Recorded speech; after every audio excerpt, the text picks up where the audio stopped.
নীলোৎপল চলিহাক আমি গুৱাহাটীত য'তে পাওঁ তেওঁক আমি দাঙি আনি দীঘলী পুখুৰী পাৰত কাণত ধৰাই থম বুলি আমাৰ সংগঠনৰ মজিয়াত ইতিমধ্যে আমি মানে সিদ্ধান্ত গ্ৰহণ কৰিম। নীলোৎপল চলিহাও যি অসম পুলিচে যি 8জনকৈ বীৰ লাচিত সেনা আৰু ডকাইতৰ টীম মানে ধৰাত পৰিছে, তেওঁলোকক গ্ৰেপ্তাৰ কৰিছে, এই কেছটোতো নীলোৎপল চলিহা নিশ্চিতভাৱে সাঙুৰ খাই আছে। যোৱাকালি বীৰ লাচিত সেনাৰ নলবাৰী জিলাৰ কাৰ্যালয় বজৰং দল আৰু RSSে ভাঙি পেলাইছে বুলি আমি সামাজিক মাধ্যমত আমি গম পাইছো। সেই কথাটোত কিন্তু আমি বজৰং দল আৰু মানে RSSৰ মানে আমি তেওঁলোকক কিন্তু গৰিহণা দিছো। ইতিমধ্যে সত্ৰৰ ভূমি 25 লাখ বিঘা ভূমি মিয়াই দখল কৰি থলে। চৰকাৰী ভূমি প্ৰায় টোটেল ভূমি, চৰকাৰী ভূমি হওক, সত্ৰৰ ভূমি হওক, ট্ৰাইবেল বেল্ট ব্লকৰ ভূমি হওক, সৰ্বমুঠ এতিয়াও 60 লাখ বিঘা ভূমি মিয়াই দখল কৰি থৈছে। সেই ক্ষেত্ৰত RSS আৰু বজৰঙে কিবা পদক্ষেপ গ্ৰহণ কৰিছে জানো? আমি বুলি নহয়, অসমৰ জাতীয় সংগঠনৰ যিমান যি মানে কাৰ্যালয় আছে, কোনো সংগঠনে যাতে নিজাববীয়াকৈ পদক্ষেপ গ্ৰহণ কৰি ভাঙি নেপেলায়। আৰু বীৰ লাচিত সেনাৰ কোনোবা সদস্যই কৰবাত কিবা ভুল কৰিছে, আইনৰ দোহাই দি চৰকাৰে এৰেষ্ট কৰিব তেওঁলোকক। আজি মানে আমি এজাহাৰ এখন দাখিল কৰিলোঁ। আপোনালোকে সকলোৱে অৱগত, যোৱা 25 তাৰিখে গুৱাহাটীত বীৰ লাচিত সেনাৰ মুখ্য সচিব বিকাশ অসমৰ লগত লগ লাগি ইউটিউবাৰ নীলোৎপল চলিহাই আমাৰ যি মানে অসমৰ অৰুণোদয় পোৱা 40-50 লাখ যি আইমাতৃক অশ্লীল শব্দ কিছুমান ব্যৱহাৰ কৰি তুচ্ছ তাচ্ছিল্য কৰিলে, তাৰ ওপৰত আমি ভিত্তি কৰি আমি নীলোৎপল চলিহাৰ ওপৰত আমি আজি এখন এজাহাৰ দাখিল কৰিলোঁ। আৰু এজাহাৰখনত আমি উল্লেখ কৰিছোঁ যে নীলোৎপল চলিহাই যিটো আইমাতৃসকলক কিছুমান অশ্লীল বাক্যবৰ্ণেৰে তুচ্ছ তাচ্ছিল্য কৰাৰ উপৰিও অসমৰ মাননীয় মুখ্যমন্ত্ৰীজনকো অশ্লীল ভাষাত গালিগালাজ পাৰা আমি দৃষ্টিগোচৰ হৈছে সামাজিক মাধ্যমত। কিন্তু আমি এটা ভাবি আছিলোঁ ইমান দিনে, আজি 4-5 দিন ধৰি আমি এজাহাৰ কিয় দিনে এটা কুৱেশ্যন আহিব পাৰে, আমি 4-5 দিন কিয় ৰখিলোঁ এজাহাৰ দিয়াৰ মানে আমি এইকাৰণে মানে ৱেইট কৰিলোঁ 4-5 দিন। আমি ভাবিছিলোঁ কি মানে পুলিচে যেনেকৈ বিকাশ অসমৰ ওপৰত মানে গোচৰ ৰুজু কৰিছে এই সংক্ৰান্তত বা ডকাইতৰ সংক্ৰান্তত, আৰু যিটো মানে বিষয় মানে তুচ্ছ তাচ্ছিল্য কৰা আইমাতৃসকলক, সেই বিষয়টোৰ ওপৰত কিন্তু বিকাশ অসমকে তাৰমানে সাঙুৰিলে কেছবোৰত। কিন্তু নীলোৎপল চলিহা ইউটিউবাৰত তেওঁৰ ওপৰত কিন্তু কোনো ধৰণৰ তাৰমানে পুলিচ প্ৰশাসনে এতিয়ালৈকে একশ্যন লোৱা বা পদক্ষেপ লোৱা আমাৰ দৃষ্টিগোচৰ হোৱা নাই। কিন্তু আমাৰ কথা হ'ল এই যিটো মানে অসমৰ পৰিৱেশটো যিটো এটা বিষাক্ত কৰি পেলোৱা মূল মানুহজনে হ'ল নীলোৎপল চলিহা।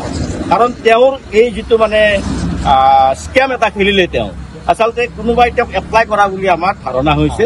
তেওঁ মানে কাৰোবাৰ পৰা বহুত টকা লৈ অসমখন অস্থিৰ কৰাৰ মানসিকতাৰে এইটো অশ্লীল বাক্য প্ৰয়োগ কৰিছে। আপোনালোকে নিশ্চিতভাৱে সকলোৱে তেওঁৰ মানে বাক্যশাৰী চাইছে, তেওঁ কি তেল পানী এটা মানে বিভস্ত্ৰতাই এটা শব্দ প্ৰয়োগ কৰিছে। সেই সংক্ৰান্তত কিন্তু আমি লাচিত সেনা অসম ফলগিৰি তেওঁক আমি নিজাববীয়াকৈ আমি পদক্ষেপ গ্ৰহণ কৰিছোঁ। ইতিমধ্যে আমাৰ সিদ্ধান্ত হৈছে ইউটিউবাৰ নীলোৎপল চলিহাক আমি গুৱাহাটীত য'তে পাওঁ তেওঁক আমি দাঙি আনি দীঘলী পুখুৰী পাৰত কাণত ধৰাই থম বুলি আমাৰ সংগঠনৰ মজিয়াত ইতিমধ্যে আমি মানে সিদ্ধান্ত গ্ৰহণ কৰিছোঁ। গতিকে আমি চৰকাৰ প্ৰশাসনকো আহ্বান জনাইছোঁ, যেনেকৈ বিকাশ অসমৰ ওপৰত একশ্যন আৰম্ভ হৈছে, যেনেকৈ আমাৰ বীৰ লাচিত সেনাৰ মুখ্য সচিব ৰুণকুপানী ফুকনক ইতিমধ্যে পুলিচ কাষ্টডিত ৰখা হৈছে 3জনৰ জিম্মাত। গতিকে আমিও এই নীলোৎপল চলিহাকো এই সংক্ৰান্তত অনতিপলমে গ্ৰেপ্তাৰ কৰি জেল হাজতলৈ প্ৰেৰণ কৰাৰ কাৰণে লাচিত সেনা অসম ফলগিৰিৰ তৰফৰ পৰা আমি দাবী জনালোঁ। কাৰণ নীলোৎপল চলিহাও যি অসম পুলিচে যি 8জনকৈ বীৰ লাচিত সেনা আৰু ডকাইতৰ টীম মানে ধৰাত পৰিছে, তেওঁলোকক গ্ৰেপ্তাৰ কৰিছে, এই কেছটোতো নীলোৎপল চলিহা নিশ্চিতভাৱে সাঙুৰ খাই আছে। গতিকে নীলোৎপল চলিহাক যদি ইউটিউবাৰ নীলোৎপল চলিহাক যদি গ্ৰেপ্তাৰ কৰে, তেন্তে কিন্তু এই ঘটনাবিলাকৰ তদন্ত কৰিলে কিন্তু মানে টুইষ্ট অফ হৈ যাব, তাৰমানে টুইষ্ট অফ কৰা হ'ব। গতিকে সেইকাৰণে আমি টুইষ্ট অফ হৈ যাওক। গতিকে নীলোৎপল চলিহাক অনতিপলমে গ্ৰেপ্তাৰ কৰাৰ কাৰণে আমি পুলিচ প্ৰশাসনৰ ওচৰত দাবী জনালোঁ। লগতে আমি এই সংক্ৰান্তত এটা কথা কৈ থওঁ, যোৱাকালি বীৰ লাচিত সেনাৰ নলবাৰী জিলাৰ কাৰ্যালয় বজৰং দল আৰু RSSে ভাঙি পেলাইছে বুলি আমি সামাজিক মাধ্যমত আমি গম পাইছোঁ। সেই কথাটোত কিন্তু আমি বজৰং দল আৰু মানে RSSৰ মানে আমি তেওঁলোকক কিন্তু গৰিহণা দিছোঁ। কি কাৰণত গৰিহণা দিছোঁ? তেওঁলোকৰ অসমত কিন্তু তেওঁলোকে এতিয়ালৈকে কোনো ধৰণৰ কাম কৰা নাই।